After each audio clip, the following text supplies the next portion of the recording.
Hi, folks. This is Mountain Man coming to you from parts unknown. I am so glad to have you here with me this evening. Thank you for coming aboard. We're going to be talking about this character on the screen once again, Tyler Robinson, and his one-time cohort. And we're going to be talking about Candace Owens. She's going to have a comeuppance. I put that in my title. We're going to talk about Iran. And I came across a video that you all will find very interesting. And the media is continuing their narrative construction and dissemination, which we're going to destroy. So anyway, folks, what do? I play videos while people come in so they can have enough time to settle into the chats, make a cup of coffee, get a cold brouhaha or an adult beverage, anything of their choice. And then we'll be like butter and get on a roll. Has Donald Trump called you for advice or talked to you at all? And first of all, you're giving him some pretty good advice so far, if you have. Yeah. But has he called and talked to you? I would call him. I was right. No, he hasn't.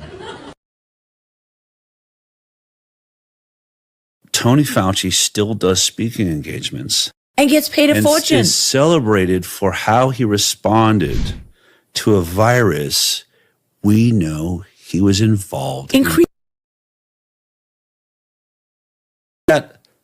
How does that even happen? That makes sense to anybody. You can, I mean, I want to ask the people that see him as a hero. You do recognize all of science has now got him attached to gain of function research. Yes. Rand Paul's all over him. We have the emails. We have him trying to cover it up. We have his staff saying it looks like it came from the Wuhan lab. Oh, that could be a problem. And then that same staff a week later puts out an article. It's impossible for it to have come from that lab. Natural origin is the only explanation. Whoa, wait a minute. You just took scientists that said, I believe it came from that lab, then sign a paper and write a paper that says the exact opposite within 7 days. And Tony Fauci is the one overseeing all that. I think this guy's in trouble. I've had the story for 3 years. I've had this interview with Virginia Roberts. We would not put it on the air. First of all, I was told, who's Jeffrey Epstein? No one knows who that is. This is a stupid story. Then the palace found out that we had her whole allegations about Prince Andrew and threatened us a million different ways. We were so afraid we wouldn't be able to interview Kate and Will that also quashed the story. She told me everything. She had pictures. She had everything. It was unbelievable what we had. Clinton, we had everything. Do I think he was killed? 100%. Yes, I do. Because he made his whole living blackmailing people. There were a lot of men in those planes, a lot of men who visited that island, a lot of powerful men who... I was the hunted, and now I'm the hunter.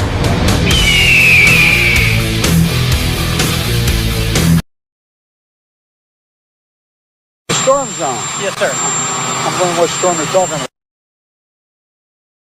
They have unsuccessfully tried to take down the wrong person. And he's absolutely going to come back with full vengeance the next time around. I think about what 4 years of a retribution presidency might look like.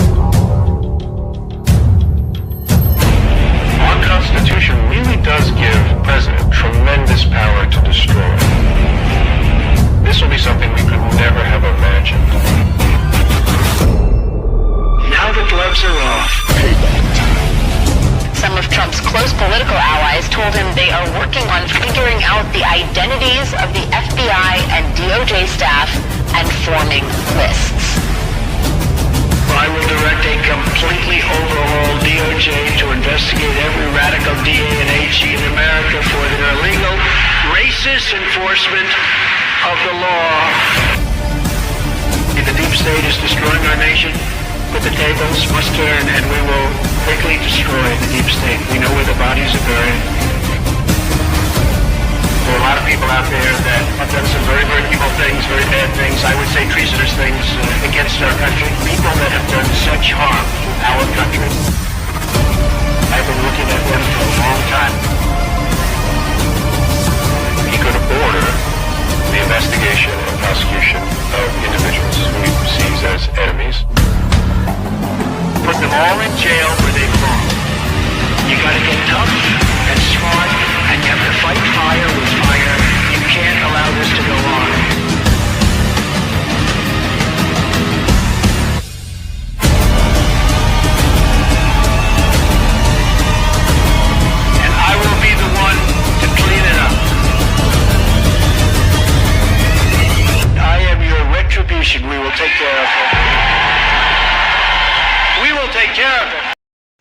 Hi, folks. Thank you for joining me tonight. I can tell already it's going to be one of those streams. Ha ha ha. That's okay. Ha ha ha. I can tell already. But anyway, let me see you all's here. We got Todd's here. Tammy's here. Nice to see you. Wayne's here. Give me a thumbs up. Ollie. Yes, it is crazy times. Nice to meet you. Rebecca. Miss Mendersu. Ha ha ha. Nice to see you. Let's see. Elva's here. Cole's here. Completing the younger gang. Ha ha.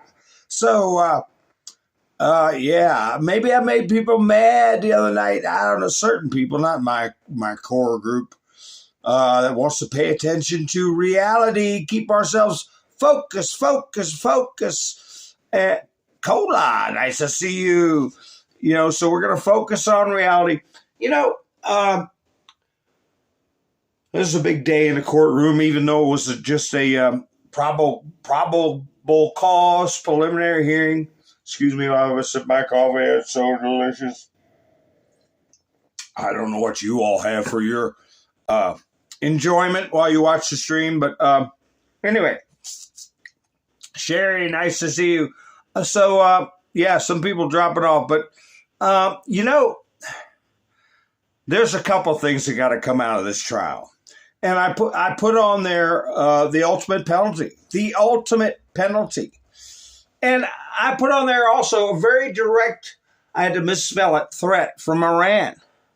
And hi, Candace, cleaned up. I have got a video that kind of fell in my lap that was stashed away in my phone. And I found a possible way to retrieve some videos. And you know what? When they tell you on these crime shows that you can't delete stuff and stuff forever and all this,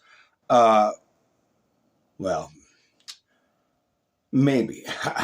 But anyway, so I'm going to play that for you because the media narrative about Iran is getting sickening. And Trump said it weeks ago. He said almost treasonous. But if you look at things in their entirety, you could take the almost out of it. Okay? The almost out of it. And as we see this, like this trial, for instance, how big a role the media has played in human suffering and the abuse of our citizenry. It's unreal. And that's why I decided to play the ouchie clip again. Okay, we were guinea pigged. All right, our funds were abused once again, spent in a manner which they were not intended, which turns out to be an illegal manner. And I'm talking about the biolabs and all the stuff we're finding out. If you dumped it all out there to the people who want you would have, first of all, a big crowd that wouldn't believe it. Second of all, the ones that did believe it would be incensed to the point of God knows what, which I get to at some points when I think about what's happened. This person you see on the screen and his so-called lover. Do you think they would have ever gotten to this point of violence and hatred towards a person of faith like Charlie Kirk without a constant drumbeat of regular media, social media, and anybody else jumping on board to vilify people who consider themselves to be patriots and God-fearing people have become targets. And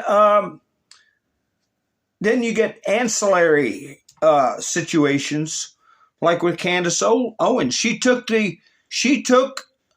I don't know what color pill she took, but she got a prescription and then she started going wild on whatever she's taking. No, it's clickbait, an addiction to getting people to click on your videos. And I've said that a long time ago. I'm never going to be putting up stuff just to get people to tune in and give credence to nonsense, just so I can make myself famous or get a lot of views. Hi, Mac, how you doing? I'm never going to do that. Never.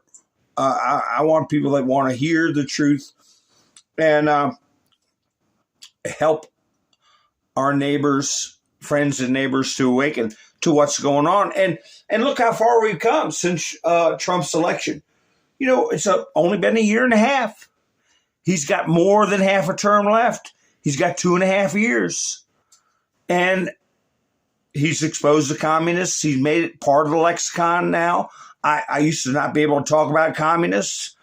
And now they're right in our face. But anyway, I'm going on a tangent. But there's a couple of things that's got to happen. One is with this character, the ultimate penalty. I put "take it to your grave" on my thumbnail for a reason. He said in one of his text messages that he hoped he could take what he did to his grave and never tell anybody, but he couldn't. Well, you can take it to your grave now, bud. And the conviction is going to go with you straight to the grave. So it's your own words, okay? Instead of my grave, it's your grave, okay? So Candace Owens is going to have issues. And she needs to have issues. She needs to have issues. She may be the poster child for these clickbaiters, fantastic narrative builders, her and others. I'll talk about Hassan Piker. He's going to have Pete Hegseth suing him. I'm loath to get clips about Hassan Piker or even show them. But he called Pete Hegseth an RAPist, right? With an E in the middle. Somebody say a rapist? Yeah, he rap music. No, he said a bunch of other awful things that have opened him up to civil liability on top of his criminal concerns he's going to be facing. So we got a number of these whack jobs, and maybe the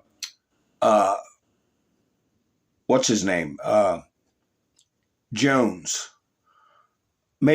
Jones. Maybe his trial, his case was a template for what's coming for these people that are going out and doing this kind of stuff. But anyway, here's Jack Posobiec.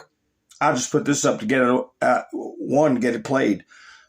Two, to show you what this Twigs character you got on the left.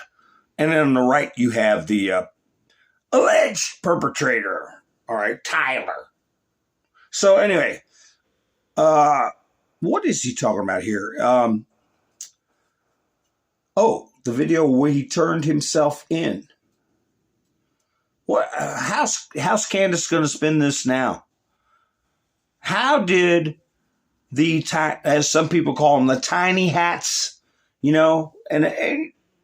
I'm not trying to make fun of any group or religion. I'm just saying what they call them, and I got to be careful of the trust and safety. But the J-E and then W's, right? How are you going to pin it all on that when it's really useful idiots that are fired up to commit violent acts, that want to live in a hedonistic way? Anyway, here he is talking about the video of him turning himself in, I believe. If I'm wrong, I'll talk about it.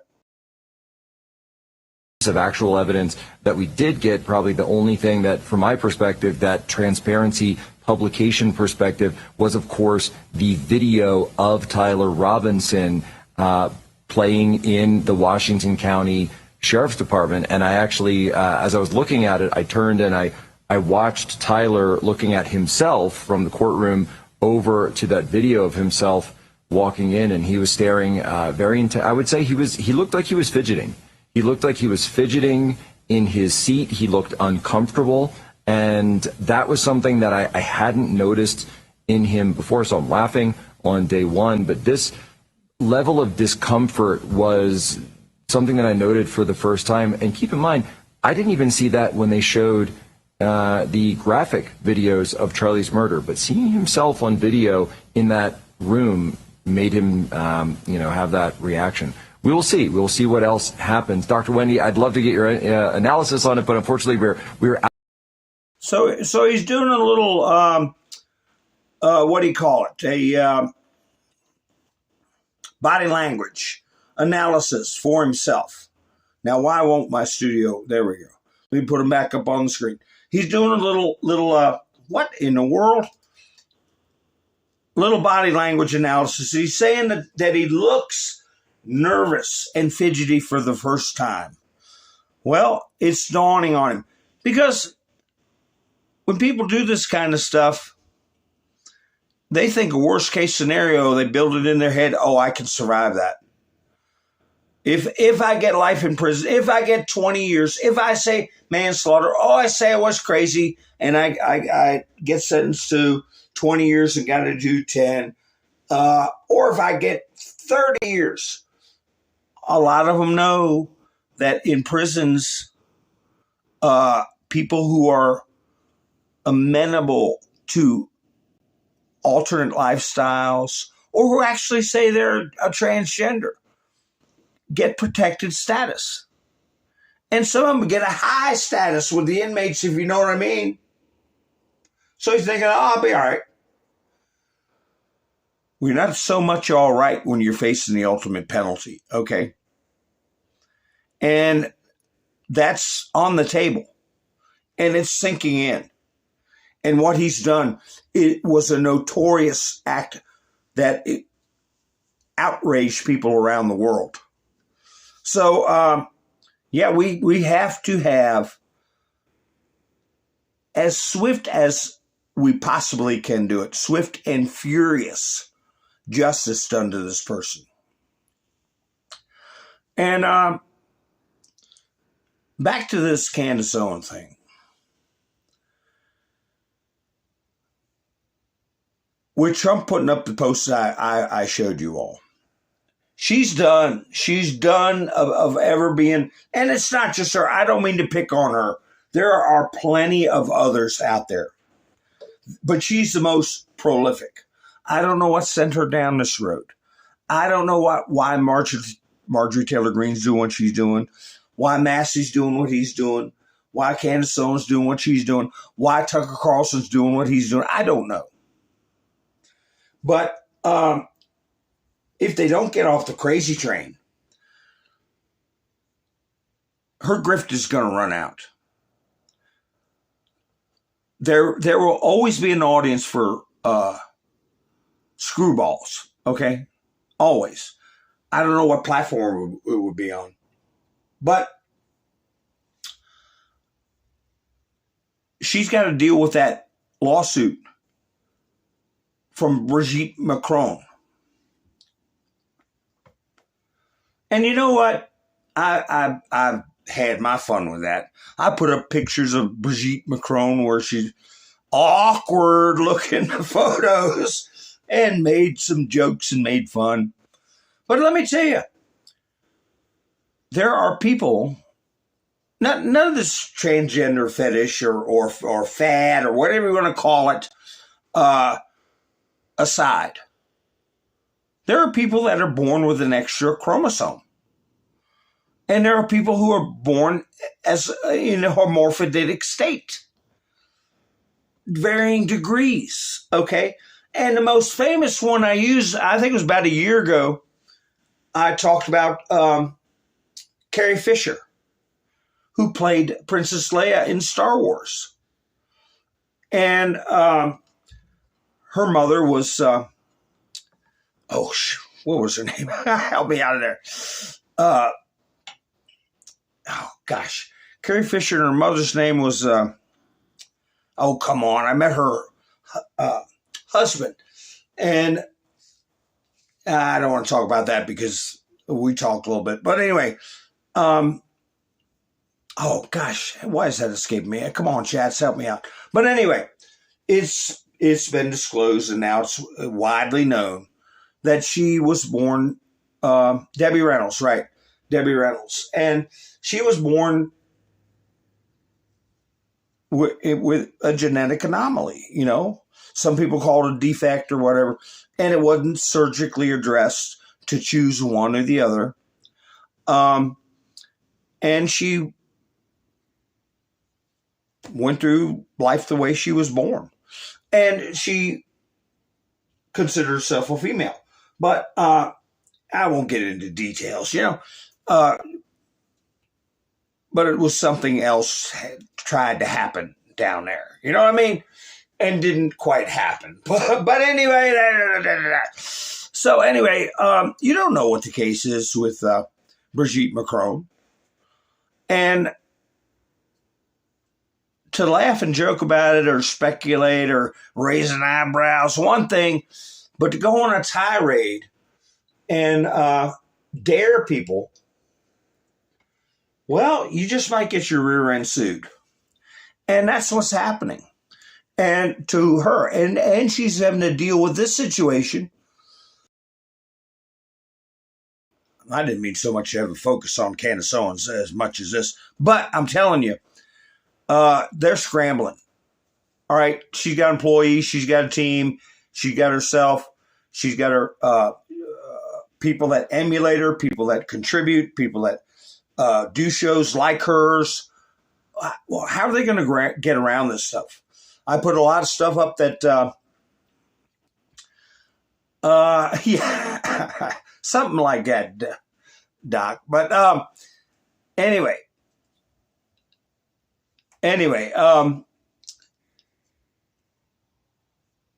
what is coming out of this thing's not pretty irrefutable. It is irrefutable that he committed this heinous crime and why he did it. Now they're withholding some of the video from Twigs, whatever his first name is, his testimony. But they're leaving the door open to show it all during the trial. But during the preliminary hearing, some of it is being edited out just enough because this is for probable cause. This is not the trial. Is there enough probable cause to hold this person over for trial? And I think it's already yes. So they're not going to show everything during a preliminary hearing for probable cause. And the judge left the door open to show everything during the trial. So we go step by step and nobody needs to freak out or say somebody's hiding something about Jewish people being involved, exploding mics, or people popping up from under the stage. And why give this guy cover? Already the rumor is that the defense is going to say he is just what somebody said in the chats, that he's a patsy, he got set up, and they'll hang their hat on anything they can hang their hat on. So anyway, they lived that one of many alternate lifestyles. Okay, my personal opinion is degeneracy. Okay, degeneracy, and that's what they chose. And people that push that. I mean, if people want to go home, swing from the chandeliers, or whatever they want to do. And when they're dealing with people in real life, they don't, especially with young kids, okay? They know how to be civil and behave themselves. But people who openly push this stuff and try to expose kids to it, or their coworkers, or demand that their bosses accommodate them for their degeneracy, and try to promulgate it. No, these people should be shunned. And in some cases, criminally charged. So that's my opinion. So anyway, that's what the crux of this is. Charlie Kirk's rejection of their behaviors, okay, and his desire to get people to live in a way that pleases God made him very angry. And I hope there's one thing they play among many others. where this person on the screen, actually had a debate with Charlie Kirk. Did you all know that? And I'm sure there's video of it. I don't know if it'll be allowed or not. Hi, Lori. But how many of you know that there's video of this Tyler Robinson stepping up to the microphone when Charlie Kirk was at a college? And Charlie Kirk said, I don't know what the question was, but it was something like, there's men and there's women. Prove me wrong. Whatever it was, prove me wrong. And he got up and tried to debate Charlie Kirk and was humiliated. And it wasn't Charlie Kirk's fault. Charlie Kirk was answering questions and debating like a rational adult. And he couldn't form a coherent thought. And the crowd was laughing at him. They need to play that. Okay? I just saw a video where a guy in his 70s went to a former high school classmate's house who was also in his 70s out of the blue.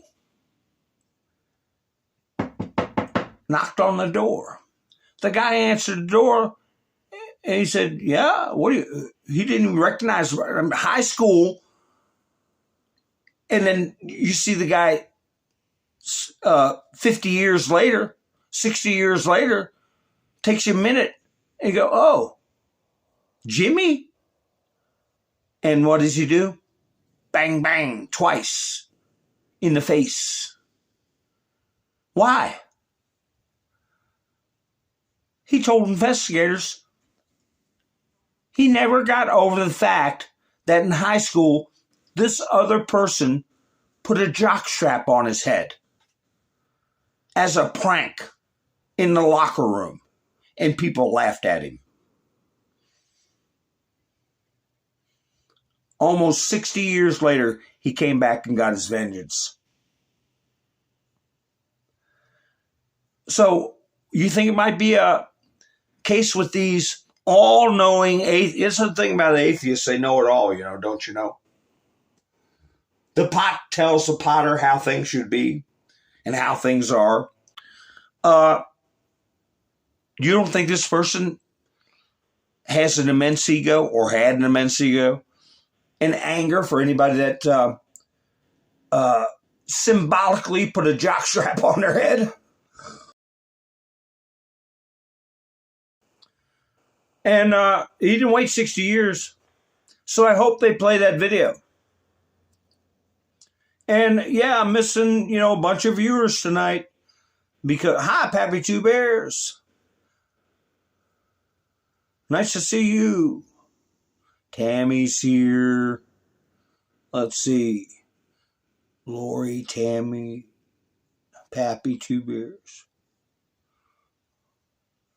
That's right. Bottom line is a good man lost his life. And it's sickening. It's sickening. Hi, Jerry. And it's not for vengeance. It's because we got to put a stop to this. We got to put a stop to it. The Luigi Mangione, who just has a general sense of anger at a system and then decides to go after whoever represents that system. That's the same thing with this guy. What was the one I was watching? One thing where the guy said, I'm just not happy with the way the world is. He committed arson. And they arrested him. He admitted to it. And he said, I'm just mad at how the world is. And he went to burn down a campaign office for somebody running for office that didn't agree with him.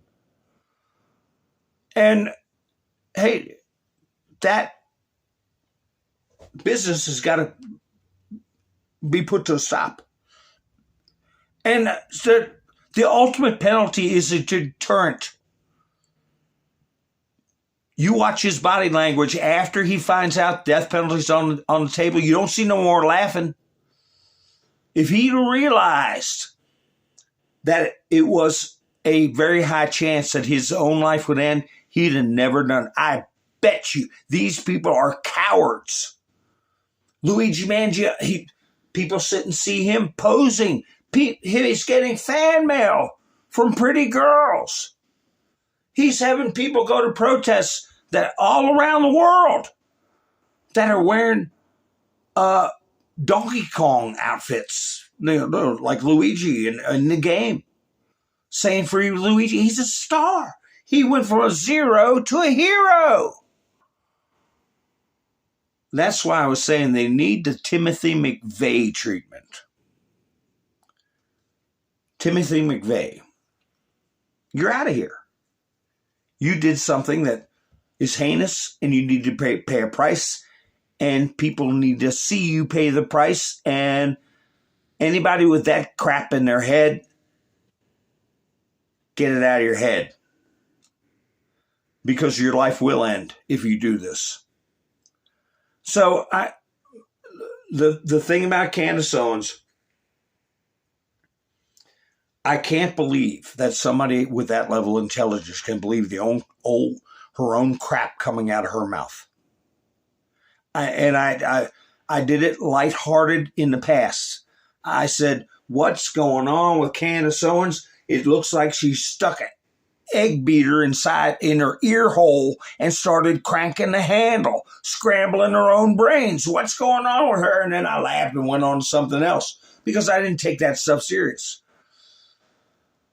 But the more you see people actually taking this stuff serious, and not only that, does it give this a defense for the indefensible.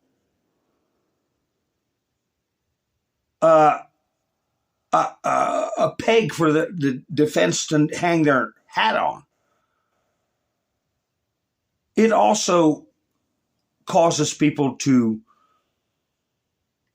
look at bright, shiny things, not focus on the real issues, make themselves more susceptible to deceit, suspicious. But the biggest thing is it singles out a group that through modern history has been singled out more than any other group. And you all know what I'm talking about.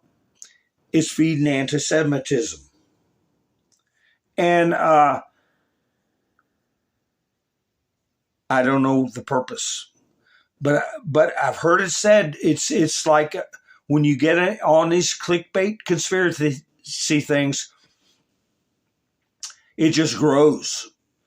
It's like a weed in the mind. It's like kudzu in the brain and starts coming out your ears, and it gets more and more fantastic. The views go up.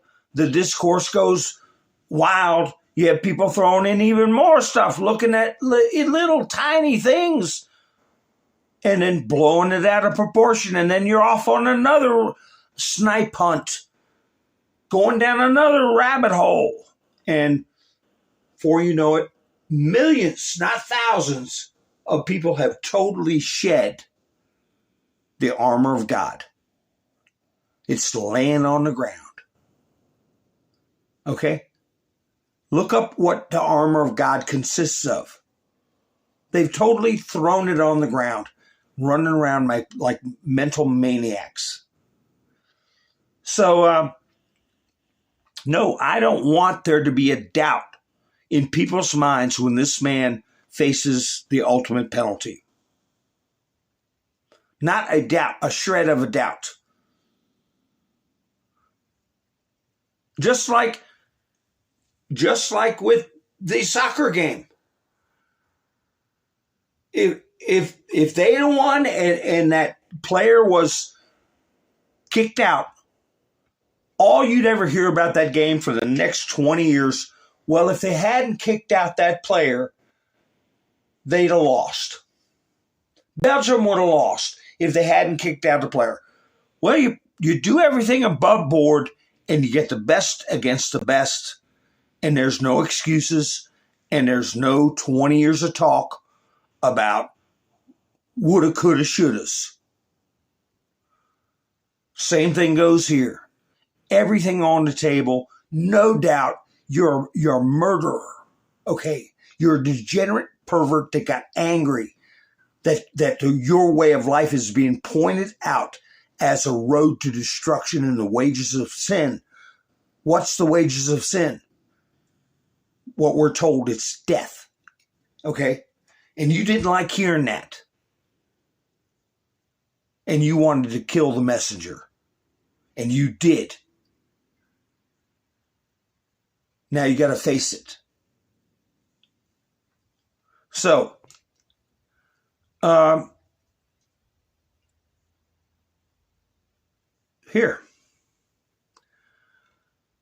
here's a blast from the past. There's a new movie that's come out, Homer's The Odyssey. How many of you have seen the movies in the past about the Odyssey? Poseidon holding back the cliffs while the boat goes through the passageway. The oldest surviving piece of Western literature, Western storytelling. When was Homer's The Odyssey written? Anyway, it's a very famous piece of literature. And they made movies about it before. Now they've got it where Helen of Troy, the face that launched 1,000 ships, they had to race swap her. Whatever. It's starting to get on people's nerves. You know, why can't you have, like in Lord of the Rings, the elves were the elves with the golden armor and blonde hair, and they were elves and they were Caucasian. Why do you have to make, the elves be African American? Whatever. It's just getting on people's nerves.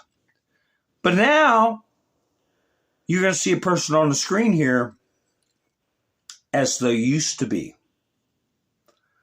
What's that Barbra Streisand song? Used to be's don't count anymore. They just lay on the floor till you sweep them away. Who's this person? Citizen Free Press put this. Ellen Page.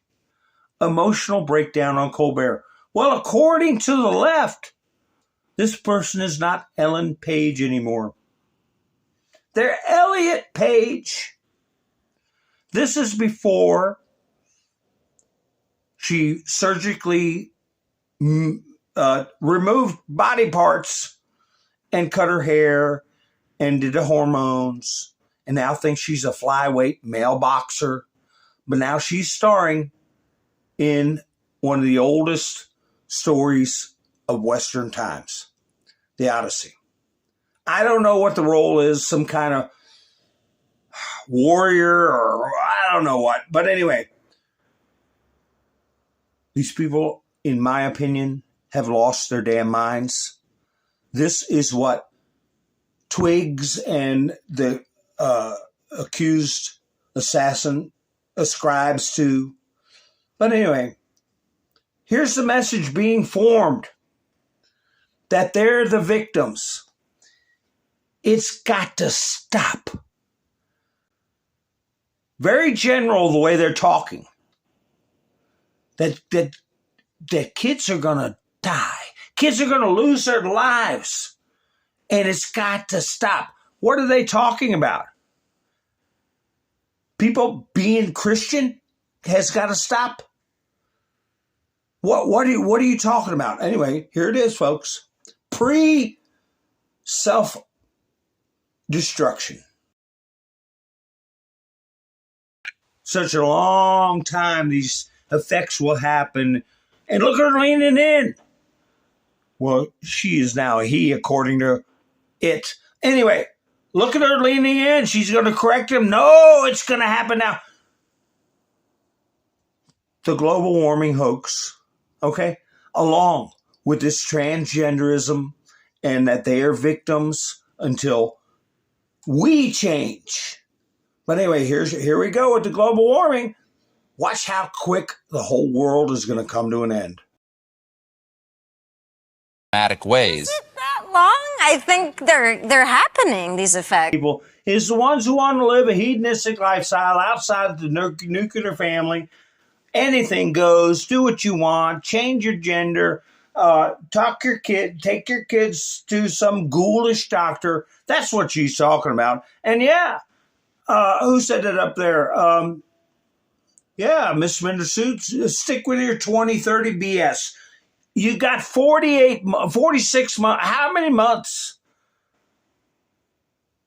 before your prediction is going to be once again just a bunch of crap?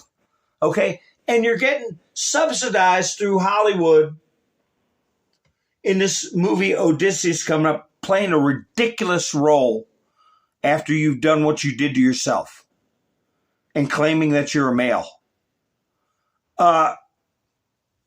Yeah, hypocrisy is the word of the day here. Because who do they hate? She's with the group that does what Tyler Robinson did, that does what Luigi Mangione did. Okay? She's with that crowd. So who has the HATE in their hearts? So anyway, blast from the past. That was 1999, was it?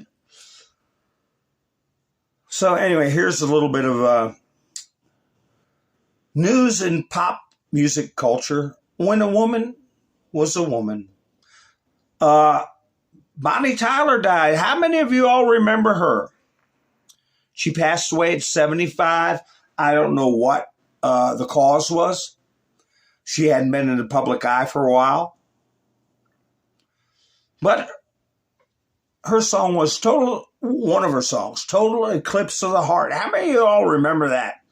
How many of you all remember going to work and looking over at the person next to you, usually a female, belting out the song Total Eclipse of the Heart?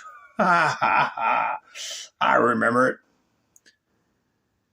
Yeah, she was a heck of a performer, wasn't she?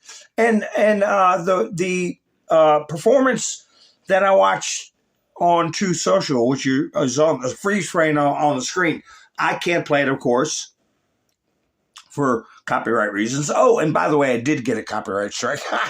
Not a strike, where I had to remove that song. Whatever it was, a very short little clip with a little bit of music in it. Got me. So anyway, this particular performance, you can tell she is not lip syncing. And she's belting it out, singing it live, real, no changes with the, what do they call it, synchronizer machines, and they change the bass and change this and that. None of that. Just natural voice belting it out. Yeah. Hi, Roland. How you doing? Bill, how you doing? Jerry's here. She had more than one hit. Hi, Susan. And, she didn't pursue the spotlight. It's kind of like, what was her name? Jeanette MacDonald. Many of you may remember Jeanette MacDonald. And Nelson Eddy was who she sang with. But Jeanette MacDonald, she had some hits, and one of them was San Francisco. She sang, they played Jeanette MacDonald at the stadium there, the LA Dodgers Stadium, I think it was, after the earthquake. When was that earthquake? 99? And they still played a Jeanette MacDonald song. But anyway, she left Hollywood and glitz and glamour very early. She was young and got married and raised a family. You could call her a one-hit wonder also. A lot of people don't go down the lifetime being like Madonna, looking absolutely asinine in her 70s, wearing some kind of bawdy hooker outfit or whatever they call it, and needing a walker and out there pretending she's a material girl. You know, they don't do that. So don't do it. I don't think Bonnie Tyler did either. But anyway, a lot of people remember those times, right? What's the other song she sang? I Need a Hero. I Need a Hero. But anyway, speaking of heroes, this one here. Yahtzee, really regretting getting a tattoo of Graham Plattner. Now, what's the story? He bowed out. Now, I'm not going to play this, but he had to do a Sarah Barnhart. Now we're really going back. He's pulling a Sarah Barnhart. Let's see if anybody remember Jeanette MacDonald. Because Sarah Barnhart's before Jeanette MacDonald. Jeanette was a friend with Sharon Tate. She had lunch. Oh, really? Oh, my goodness. I have an album of Jeanette MacDonald's. And you know what? It's from the 1930s. It's got 78s in it. And they call them albums because the records are put in just like a photo album. It's set up like pages. It's like a book. And each big page has the 78 slipped down in there. I think it's about a dozen records. Not that many. 8 or 10. And so anyway, yeah. My father was a big Jeanette MacDonald fan. He used to give to the Jeanette MacDonald Crippled Children's Fund. But anyway, Sarah Barnhart was even before Jeanette MacDonald. Is that, you just did start reading about Jeanette MacDonald? Kim? Or no, who said that? Yeah, Tom Jones. Yeah, he's known for his singing voice. Tammy, did you just start checking out Jeanette MacDonald or what? Isn't that weird? But anyway, he's pulling Sarah Barnhart,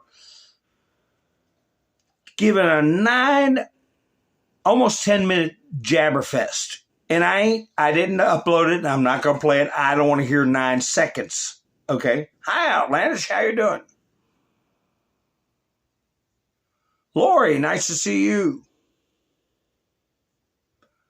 So, anyway, I didn't get cheated. You did. Well, we've been getting cheated for decades and decades from your kind. Okay? But anyway, you got to kind of excuse the language here. But I'm going to play this. This shows you what you're dealing with. Mashup Media defends Graham Plattner. Look at that woman's face. I played her videos before and said she looked like a old crone, a harpy.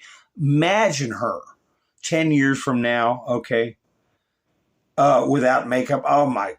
But anyway, the anger, you know, the demonic anger they have in them. But she's not the only one. This is a rogues gallery of scallywags. Scallywags and Marxists, you name it. And they're all sticking up for Graham Plattner. And excuse the language, sorry, folks. The obsession with personal purity, we're not hiring a priest. We're hiring a senator. We're going to talk about fucking tattoos and sexting. He gets a hall pass. I don't give a fuck if somebody had a toxic relationship. Toxic relationships and tattoos and all of this shit. Talk about Susan Collins. He could be 100 times more fucked up than he is. He'd never be as fucked up as what we got in Washington now anyway. What I'm more outraged about is stupid Susan Collins. I ask all of you to consider the candidacy of Graham Plattner. I ask all of you to understand his flaws. Are you rescinding your support for Graham Plattner after the lewd posts that leaked? What's the polling in Maine right now? I don't get bothered by it as much. None of it. He's someone who had a drinking problem as a Marine. Plattner has owned up to mistakes he made as a younger guy. Do I want to make the best the enemy of the good? Graham Plattner is popular even though he is flawed. He is a flawed man, just like I'm a flawed man, and this is the key. Everybody is flawed at some level. No one's perfect. All politicians have baggage. This just happens to be a candidate that has baggage. He's got an anti-Semitic tattoo. I feel like this president is saying, I hate black people. I like Graham Plattner. You like Graham Plattner? That's my kind of man. I would vote for Plattner. Let's get some power. Yeah. Let's take over the Senate. Let's take over the House. Somebody that has put his life on the line for this country against somebody that is literally empowering the moral hollowing out of our nation. He had had 2 tours of duty in Iraq. He came back broken in a dark place. He took accountability. He acknowledges that he was misogynistic, was toxic. It was verbal intimidation, which I condemn. It happened in a dark period of his life. He's taken accountability. He started an oyster farm. He was on the ocean for years. He found himself, look, let's give him some grace. He went into combat on behalf of the United States. He went through a really rough period. Yeah. PTSD type period. Graham clearly made a mistake, and I've been on CNN saying that what I appreciated about him is that he owned that mistake. You know, what is disqualifying is having a senator in Maine who just does Donald Trump's bidding. This is a guy who has served this country, who has gone through some really tough things. If this is going to be a character election in Maine, there is a question of character in continuing to support a president that is terrorizing immigrants. I'm going to do everything I can to make sure that Graham Plattner is the next senator from the state of Maine. You know, all those Bible-clutching Christians voted for the guy who we all heard boast about sexual assault. Democrats have to take over the Senate. They have to take over the House. If I lived in Maine, I would hold my nose and I would pull that lever and I would vote for him. Maybe we should be focusing on the important issues facing working people throughout this country, not focusing on his marriage. It doesn't matter because he's right about what's wrong. Sometimes you make alliances that you would not have made under a different set of circumstances. Franklin Roosevelt, Winston Churchill. Who did they work with? Well, Joseph Stalin. His imperfections are imperfections that we can all identify with. I'm not going to sit here and judge Mainers who want to push against the status quo. It's not my place to judge. If Graham Plattner can earn their trust, then he earns their trust. He thinks he's a changed person, a transformed person. I believe him. Graham Plattner is no Nazi. I don't think that he's a racist in any way. His relationship with his wife is his relationship with his wife. It's all about, leaked consensual, stuff. The accusations against Graham Plattner are not classic Me Too accusations, not like classic abuse allegations. Of course, in the Access Hollywood tape, President Trump bragged about grabbing women against their will. Gender-related accusations get bundled together, but they're actually very different. I hope that one in the end with the ski jump nose, the Bob Hope ski jump nose. I hope he sues her eyeballs out of her head because she's doing an extension of one of the many hoaxes that he bragged about, grabbing women against their will. You heard her say it. But boy, what a rogues gallery of trash. What a rogues gallery of trash. You see Ro Khanna there shouldn't even be in the country, much less the Senate. You see the one that went over there to rescue Kilma Abrego Garcia, who's still wandering around. I guess he's in Maryland. What, it's insane. It's insane. So anyway, speaking of insane, let's see. Do I have another video here of, let me see. Did I upload this one? Let me see. Yeah, Chip Roy. Now he's talking about passing the SAVE Act. And, I want to get into a good discussion about who was it that said, I think it was Mike Lee. Surprised me. I'm not sure about that now. Oh, we need to pass a constitutional amendment. No, we don't. The Constitution is being misconstrued and misread, and I believe on purpose by certain members of the Supreme Court. It already says what it says. And the Senate, the congressional record says what it says. So anyway, Chip Roy is saying, we can pass it with, just through the Senate like any other law or bill that we pass. So we don't need a constitutional amendment to straighten out this birthright nonsense, complete nonsense. Here you go. According to you, there's a pathway to have to kind of correct the Supreme Court ruling that everyone witnessed just last week. And I kind of want you to break this down because obviously you have the legal expertise in all of this, but you're saying we actually don't really have to go the amendment route, which is obviously very extensive and difficult to do. You've got a different plan in place. So break this down for us. Sure. First of all, let's be very clear. An amendment to the Constitution isn't going to happen right now. It's just that it's a fool's errand to say that we're going to get 2/3 of Congress. We can't get 60 votes for the SAVE Act, y'all. We're not going to get 2/3 to pass a constitutional amendment and then get 3/4 of the states to ratify it. So maybe eventually, fine, pass it if you want to. I'll vote for it. Great. But let's be very realistic that we need to deal with this legislatively. There are a number of ways to do that. Number one, Section 5 of the 14th Amendment is very clear about our role as Congress in order to provide legislation in support of what the 14th Amendment says, right? So we can craft legislation consistent with the 14th Amendment, but that is clarifying. Now, to be clear, we should have done that a long time ago. I was advocating for it. In fact, in the Pause Act that I introduced last fall, I literally say in the bill, I want to pause all immigration until we fix a bunch of stuff. I won't read you the whole list of stuff, but one of those things was, in fact, birthright citizenship, because I knew that we were putting all of our cards, or all of our eggs in the basket of the court, and that was going to be a mistake. So we need to define subject to the jurisdiction thereof. We can do that under the Section 5 of the 14th Amendment. We need to define it very clearly, so what we mean and what subject to the jurisdiction means, and say that this is, if you're born here in the United States on American soil to one American citizen, great. If you're born to two American citizens, however we want to define it, and say that you're not going to get that status if you're just coming here and you're just born and of two non-citizens and you have no status. And there's some gray area in between all that, but let's just define it. The second thing is, we need to pause immigration. We need to limit the people who are coming here. I would take a broad approach and pause almost all of it. At a minimum, we should be pausing and limiting childbearing women, and we should be making sure that people aren't coming here who are pregnant. We should be limiting the number of people who could have legal permanent residency status and be able to have a child here and so forth. So these are all things Congress can do immediately to respond to this misguided Supreme Court decision. One final point, I don't want to filibuster, but I watch people waking up to what's happening with the court in this ruling and to other decisions. And it's really galling, H-1Bs, for example. It's really galling for those of us who for now 2 or 3 decades have been fighting all of these issues and saying, look, guys, H-1Bs are broken. You're allowing the Chamber of Commerce to dictate our policy, and you're allowing birthright citizenship to occur. And you got all of these, people in church community and religious community. And look, I'm a proud Southern Baptist, and I believe that we should have hearts that want to help people in need of help at the moment they need it.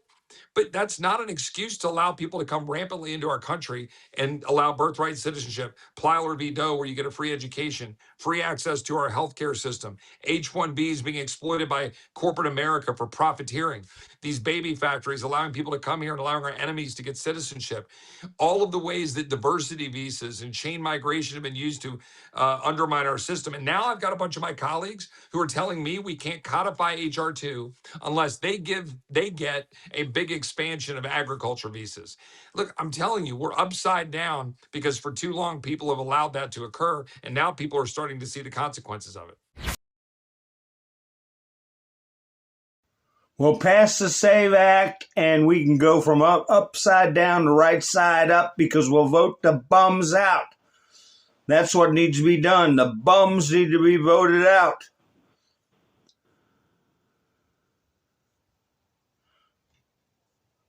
Hold on a second. Let me see. There we go. Miss Menders, who said POTUS is going back to SCOTUS, the last discussion. Yeah, he's going to take it back. I put a he's going to ask SCOTUS to reconsider.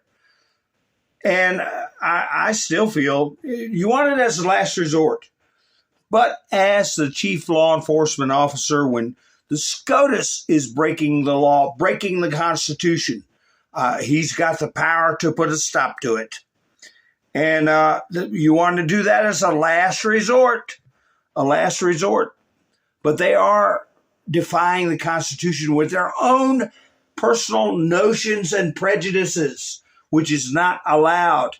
So anyway, I put a link to buy me a coffee in the chat. Pow! Miss Mendersu dropped a Moab this week to help start everything off. So if anybody wants, this is a totally viewer-supported channel. Kaboom, kaboom, kaboom. And I appreciate everybody that helped last week, and people that are regulars like Miss Mendersu and drop Moabs like Gary and Miss Mendersu and Mike and Bev and younger gang helped out last week. Robin, Wayne, and I already said Mike and Bev. I'll say them again, because they go multiple times a week. Sometimes, boom. But anyway, there you go, folks. Link in the chats if you want to help out the channel. But anyway, yeah, Trump is the chief law enforcement officer. Now, I don't want to belabor this situation, but this trial that's going on, please pay attention to it. Especially, and don't get angry, if you have fallen for the swan song of conspiracy theories, if you wasted a lot of time, I'm sorry to say, listening to Candace Owens, your precious time. Be more judicious with it in the future. But I'm going to go over some stuff now. Here's clandestine.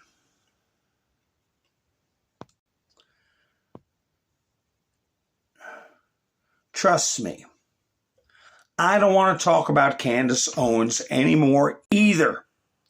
But it's paramount that we take this opportunity to stick a fork in this evil itchy bee, okay, and her low IQ minions. Now don't get insulted by that, because if you can break free of it, you're not a low IQ individual. You're a smart person.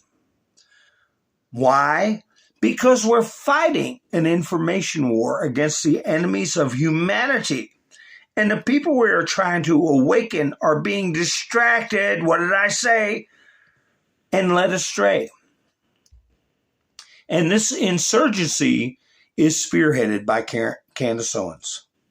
Not only is Candace Owens deceiving millions of people, terrorizing Charlie's friends and family, running cover for left-wing terror organizations, etc., she is also discrediting the actual independent journalists out there like myself, who actually are chasing the facts and delivering truth to people.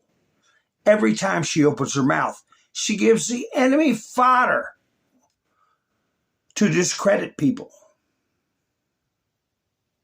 Hold on, let me get the rest of it.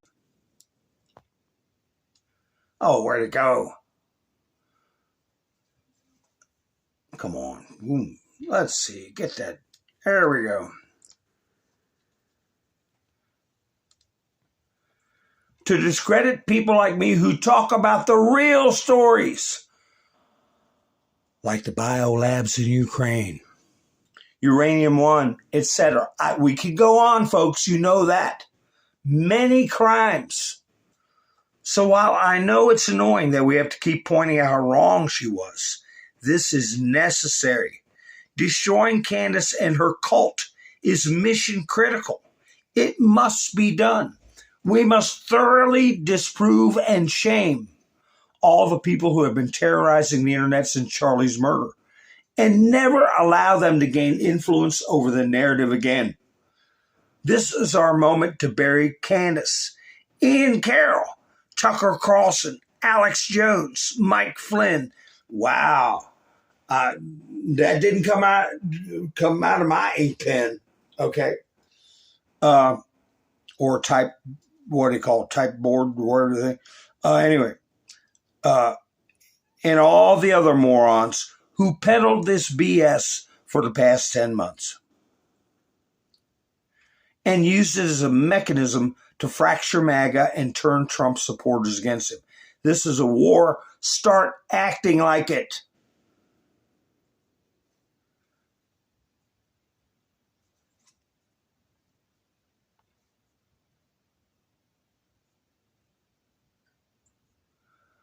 Let's see. He put this picture up. Oh, my goodness. Yeah, I mean, people are sitting there wasting their time worried about,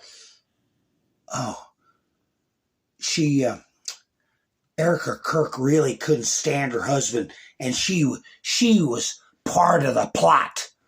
What a horrific thing to say. Make no peace with evil. Right there it is. This is one of the biggest stories of our times. One of the biggest stories in modern history. And it's right. I could play that clip with the red pill and the blue pill. There it is. It's being handed to people right now.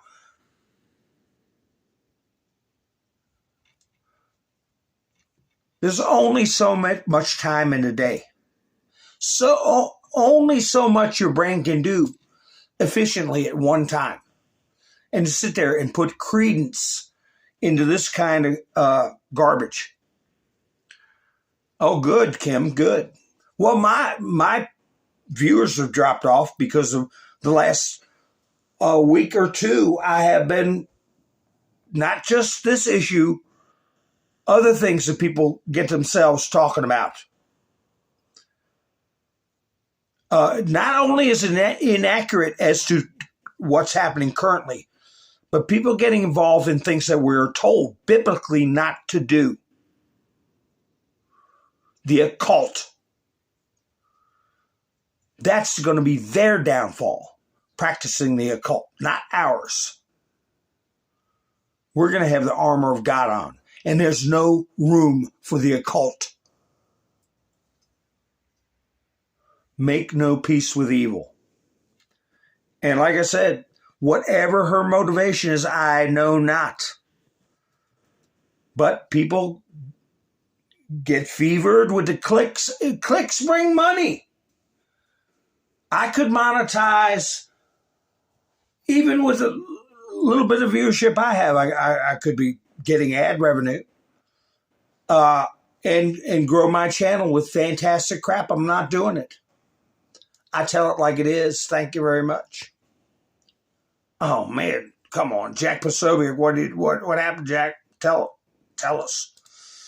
Tyler Robinson said he was going hunting before he traveled to UVU and shot Charlie Kirk. Tyler Robinson's boyfriend has testified that Tyler Robinson confessed to killing Charlie Kirk. Wait till the parents get up there. Oh, the parents, what are they, closet Jewish people, I guess? The dad's a closet rabbi? Breaking DNA recovered from rifle cartridges and Dremel tool are all positively matched to Tyler Robinson.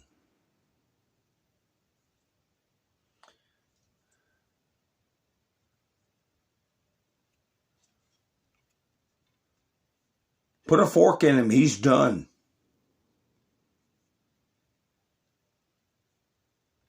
What's this one? In a text message exchange with his lover, Lance Swiggs, Tyler Robinson admits to being the person who killed Charlie Kirk. This is where he said he would, somewhere along this text thread, that he wanted to take it to his grave. But I guess I told on myself, didn't I?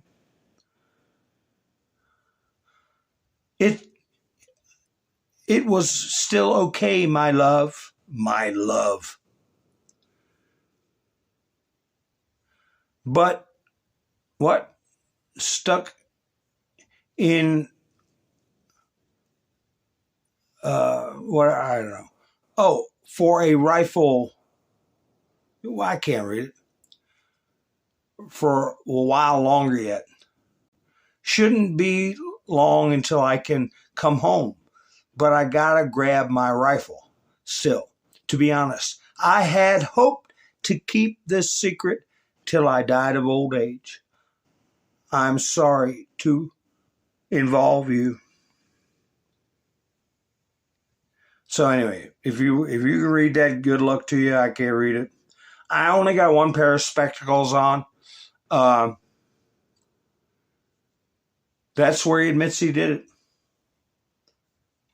And they'll come up with, something. Is this video about him or not? Let me see. What's this video? Oh, this is Lance Twiggs.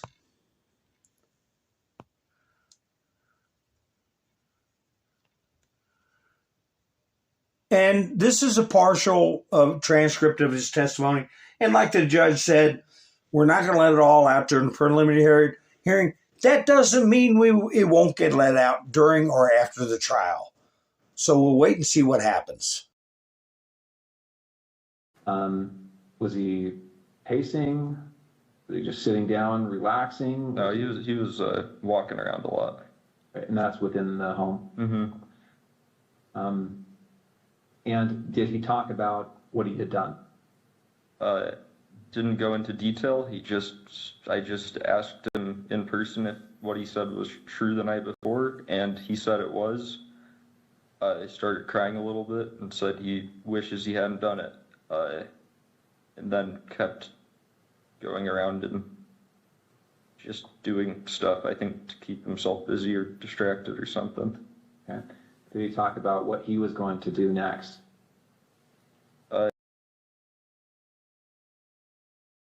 So anyway, I guess we'll have more clips. I could go get more clips, but it doesn't change what's happened, and we're going to hear about it anyway. So let's see here. What's this? Clandestine again. Holy cow. And like I say, I don't agree with everything he says. And there you have it. Robinson's lover, Twiggs, told investigators that Robinson admitted to the murder. Robinson said that he wishes he hadn't done it, then began to cry and erratically do stuff around the house. This is what Robinson's defense attorneys are desperately trying to prevent. The murder turned himself in. His lover roommate confirmed it. We have all the communications, plus video, plus DNA, plus the vehicle, plus motive, etc. All evidence points to Robinson pulled the trigger. If there are co-conspirators that influenced him to do this, we'll cross that bridge if and when evidence is presented. But as of now, the evidence reflects that Robinson murdered Charlie Kirk. I think a lot of insightful so-called presenters, insightful presenters did it.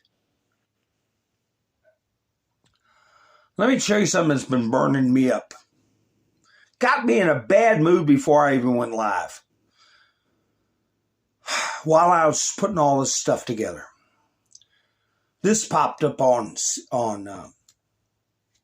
YouTube. CNN. There's Trump with silver hair.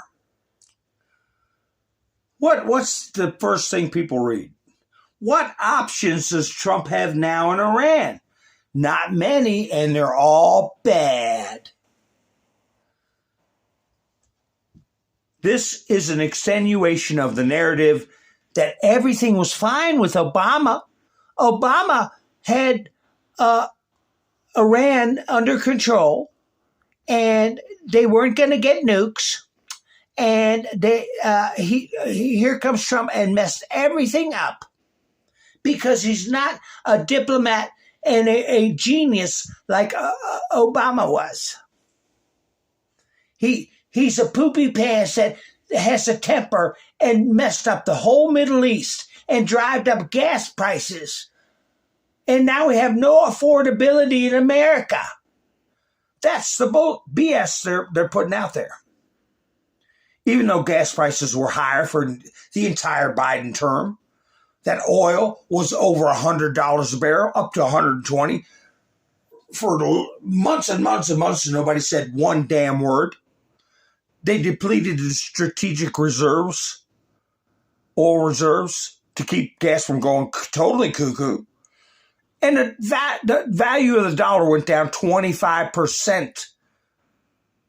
They don't say a damn thing about that. They act like Trump came in and everything was fine. Then all of a sudden, we got problems in the Middle East. President Donald Trump's Iran entanglement, this is a quote, is beginning to resemble a visual illusion known as the Penrose Stairs, which endlessly climb and descend, but always end up in the same place, writes Stephen Collinson. Who the hell is Stephen Collinson? I should put his name in the title of this video. So, hashtag Stephen Collinson. Listen, you idiot. Iran's been a problem for 47 years. And here is a video I fortuitously came across. And I had to rescue out of buried files, which is a long story. I won't get into it. But I rescued it. Part of my files that got corrupted. And I'm going to expand it more, but down below you can make out the date. This was before the election with Biden. This was after the assassination attempt in Butler. If idiots like this Collinson guy had been paying attention to Trump and took him seriously, he would have reported on this. Now listen to this, folks. Listen to how much he touches on. Listen to how much our three-letter agencies are out of touch. He doesn't come out and say it, but anybody who doesn't think that the three-letter agencies and members of our government are out to harm the president and at this point, the former president, commit treason, slow walk things. Anyway, there's a lot that gets covered here. Iran has always been a problem. Trump says in this video, they made a very direct threat to him. And what Biden should have been doing about it. In and out, but I'll be back. As you know, there have been 2 assassination attempts on my life that we know of, and they may or may not involve, but possibly do, Iran. But I don't really know, can't be sure, because in the first case in Butler, Pennsylvania, great place, and we're going back to Butler, by the way, we're going to go back and finish our speech. The FBI has been unable to open the 3 potentially foreign-based apps. And in the second case, the assassin had 6 cell phones in his car, yet the FBI has likewise been unable to penetrate their guard. Shouldn't be tough to do. They want to know, and I want to know, and the whole country and maybe the world wants to know, who is he calling? Who is he calling? In the old days, the FBI and the DOJ used to capture people before anything happened. In current days, the upper echelon of the FBI is all talk, while they focus on the sitting president's political opponents. That's what they're doing. They spend so much time. We won the case in Florida. It's all a big scam. It's all against a political opponent, me, who's doing better in the polls than anybody else and should be hopefully able to recapture the presidency in 41 days and make our country great again. But all they focus on is their political opponent.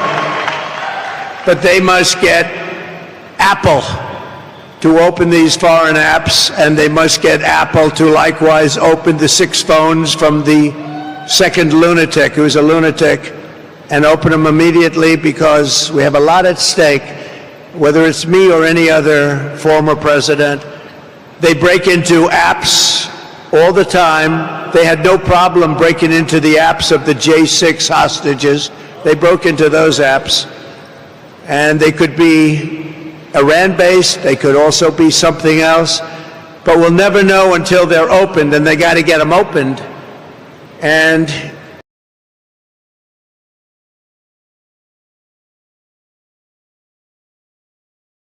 now he's covering a lot of points. I'm sorry to delay, but I had to cut my mic on. What if we got those apps opened? Why is everybody so afraid of Bill Pulte being in charge of the DNI? You know how many firings are going on right now? Are people getting fired and also ending up with some subpoenas? Are people getting fired by getting picked up by their elbows and taken to a jail cell? I don't know. It happened with other spies in our past. I've talked about them. Alder James. Anyway, remember the It's Time video with a guy with a BlackBerry in the palm of his hand, right? So he's saying, look at all the time they spent trying to frame me and throw me in jail, and they're not focusing on these assassination attempts and all the other things that he's talking about. So anyway, he continues. really, why is it that the father of the shooter in the Butler instance has one of the best and most expensive lawyers in the entire state of Pennsylvania? How did he get to this expensive lawyer, big law firm, the biggest in Pittsburgh? Where did he get this big law firm from? It's sort of strange. If I were president and a former president and a leading candidate, I'm the leading candidate by far to be the next president. And that leading candidate was under threat. If I was president and the candidate was under threat, any candidate, Republican or Democrat, and by the way, I want to thank the Democrats because they just increased funding for the Secret Service, who worked very hard. They increased funding for the Secret Service, and nobody will believe this. It was a unanimous vote. Republicans, every single Republican, every single Democrat present voted in favor. That was the first unanimous vote we've seen in a long time, and that's to increase the funding of the Secret Service. So I thank everybody in Congress. But if I were the president, I would inform the threatening country, in this case Iran, that if you do anything to harm this person, we are going to blow your largest cities and the country itself to smithereens. We're going to blow it to smithereens. You can't do that. And there would be no more threats. There would be no more threats. But right now we don't have that leadership or the necessary people, the necessary leaders. We have two people, not one. We don't even know who our president is right now. Who is our president right now? We really don't know, but we have two people, not one, that only keep looking. And when you do that, when you just look, trouble always ensues. So it's big trouble for our country. Meanwhile, we have the president of Iran in our country this week. We have large security forces guarding him, and yet they're threatening our former president and the leading candidate to become the next president of the United States. Certainly a strange set of circumstances. Around the world, our enemies are desperate to prevent Donald Trump from returning to the White House because they know I will make America great again. They don't want that. 4 years ago, our country was feared and respected, and our country will soon be feared and respected again. We have to have that. And that's why we all need to pull together to thwart these attempts and to bring back American strength, power, and prestige. We will soon have it back. No threat will shake me. No enemy will intimidate me. And I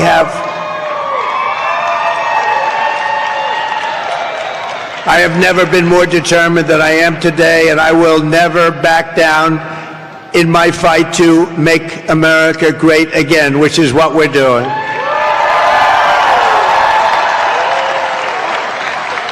So I want to make that statement because we are under threat. I have been threatened very directly, and I appreciate the agencies that we've been meeting with, but we've been threatened very directly by Iran. And I think you have to let them know, because the best way to do it is through the office of the president, that you do any attacks on former presidents or candidates for president, your country gets blown to smithereens, as we say. Okay, I don't know where everybody went. Half the audience left, but this was probably one of the most consequential statements he made about Iran. And this, I don't have the exact date on the video, but I believe it was on this day or this week in 2024. It was in July of 2024, I believe. And what were we seeing in the posts I was putting up yesterday,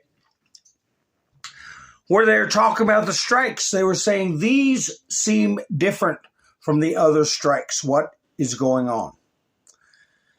And I didn't say it, but I felt it. I felt that Trump was extraordinarily perturbed when he called them scum and sleazebags. And then he did 2 nights of extraordinary bombing. Again, we see Russian media. This was a very different attack. Golestan province is outside southern Iranian coastline, which has been consistently targeted by the U.S. since the April 8th ceasefire. A train station was attacked there. There is probably a bunker below the station. A bunker buster missile was likely used, and this is more likely an assassination attempt made by the Israeli Air Force. Another angle that is this train may have been carrying military equipment and components from China, serving as a logistical hub for the IRGC, and was potentially targeted to disrupt this supply chain. And I'll show you the supply chain. Let me see if I got a picture of the map. Yeah, here you go. There's a railway going all the way from Iran to Shanghai, as Dianne Feinstein used to call it. There it is. That's what got bombed today. I'm sure in more than one place. But that's how they've been doing trade. Don't think they haven't been hauling oil and everything you can think of on that railway. Right along the border, Kazakhstan and all that stuff. But anyway, so it is a unusual attacks. And Trump seemed extra PO'd. He looked like he had a hard look in his eye. The U.S. admits that a new wave of strikes on Iran could last up to a month, Axios reports. Washington believes that the scale and duration of the attacks depend on Tehran's actions. According to the portal sources, the U.S. does not expect a sharp spike in oil prices. The adaptation of importers and the availability of reserves will mitigate the impact of the strikes on stock market quotations. We discussed that. I said every day that goes by, they're improving alternate routes. They're developing alternate routes, new markets. Remember, OPEC Plus, okay, that offshoot of OPEC, said they were increasing their production days before this strike started. Trump's not going to get caught flat-footed. And before I read you this, by the way, what is going on with the oil prices? Right here. Brent last day financial. 75.12. It dropped today. This was today, this morning. I don't know where it's at now. It could have gone up some. But there are alternate avenues and players entering a game that they couldn't enter in the past. Russia's having gas lines hit, but it's not affecting their oil supply. New, the U.S. targeted a vital railway bridge along Iran's rail corridor to China and Turkmenistan in an overnight strike. Cruise missiles hit the Tekakan Bridge in Al-Kuala, a crucial junction connecting Iran with Turkmenistan and China. Moscow has relied on this route to move its cargo since last autumn, and Chinese rail shipments had grown threefold after the naval blockade took hold.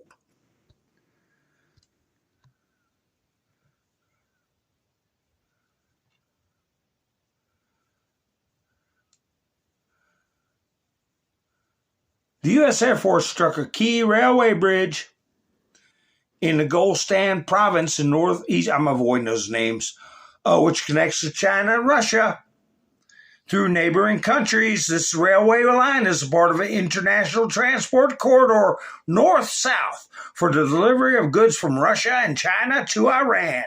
The corridor allowed to bypass sea routes and was an alternative to the Strait of Hormuz, especially during the blockade of Iranian ports by the U.S. Navy. So the strike on the railway bridge, which a lot harder to fix a railway bridge than just lay new rail, is clearly not accidental and is an attempt to deliberately undermine Iran's land-based logistics with its allies. So I showed you the route. And now if he does the port blockade again, after he's demolished the bridges in the railway, they are going to be sucking wind. And he says they're begging him to stop. Here you go. Iran shipped 60 million barrels of crude since the blockade pause. Iran has exported 60 million barrels of crude since the U.S. Navy blockade paused in mid-June 2026. Tanker trackers reports. Should the blockade resume, amid escalating tensions, Iran would be left holding roughly 50 million barrels of crude oil and refined products. So he hadn't put the blockade up yet, but he's let them know that I destroyed your rail line. Now what are you going to do?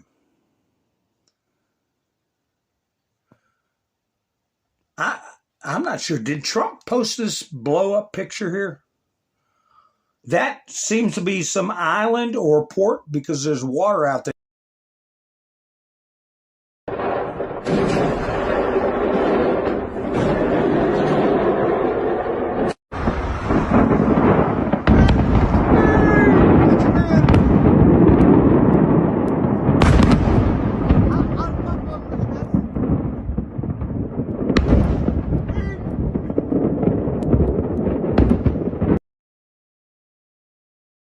Yeah, it was all fun and games.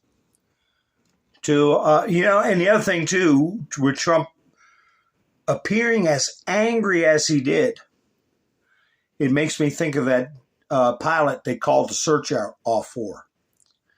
I mean, I don't want to speculate. Eric Trump put up, I'm deeply honored that at 5:01 a.m., Trump Air Force One was the first plane to land at the newly renamed Palm Beach International Airport, now and forever President Donald J. Trump International Airport, DJT. That's the call sign, folks. Like LAX is LAX. Well, this is DJT now. Ha ha ha.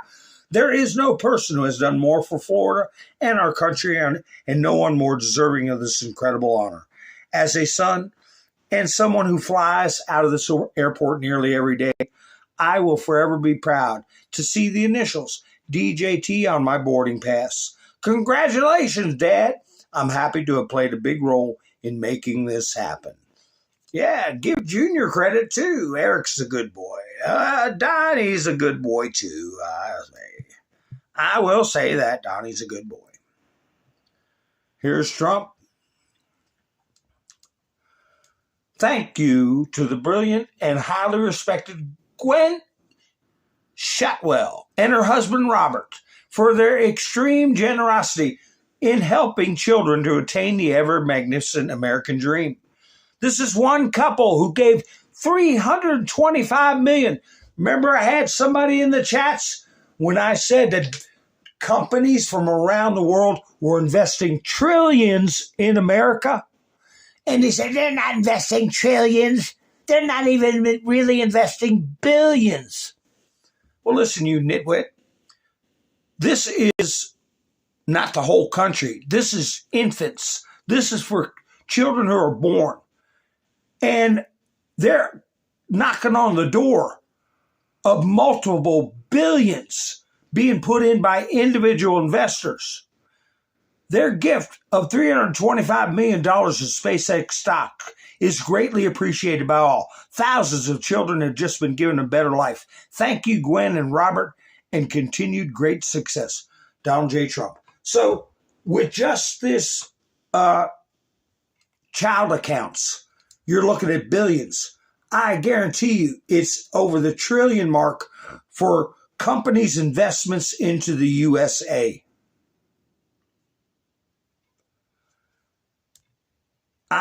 One company alone was $500 billion, $500 billion, one company.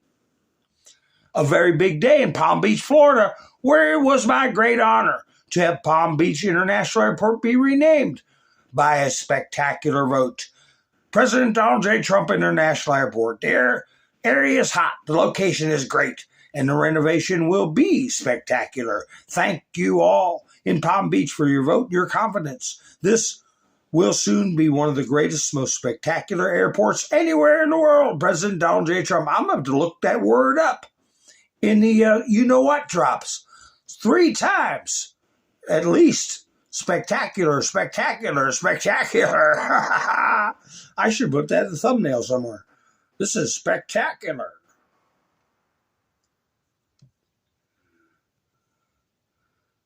What is it? Oh. Just a reminder, what we got out there to deal with. Kyle Kulinski. Plattner could have S3X'd my mom and I'd still vote for him. This is the kind of garbage that we're dealing with. Garbage.